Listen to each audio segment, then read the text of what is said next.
waxaa halkan ka dhacay saakay ismidaabin qarax aad iyo aad dad shacab lala beegsaday wuxuu bilowday saakay waxay qarax u sameeyeen talada sharwadayaasha ahay markay ahayd saacadda 12kii subaxnimo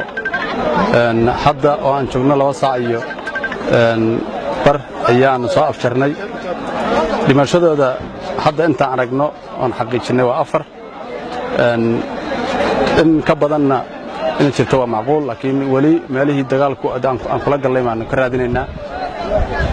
aad iyo aad baan maaragtay uga xunnahay in dad shacab ah oo degan guryahoodii ay bam lala soo aado taasna ciidanka u taagan mar walba inay shaqo ka qabtaan haddii la joogo degmooyinka ama caasimadda waxaan aad iyo aad ugu mahadcelinayaa ciidamada xoogga dalka Soomaaliya gaar ahaan ciidanka danab iyo ciidanka isku dhafka ciidanka magaalada jooga iyo booliiska iyo nabad sugidda oo ka qayb qaatay hawlgalkan si guud aan u wada galnay aan ku soo afjarnay si aad iyo aad u wanaagsan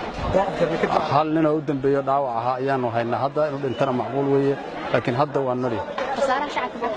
oo doctor koob sax ma hayno laakiin maybe ilaa 9 qof 10 qof oo nolol sheegaya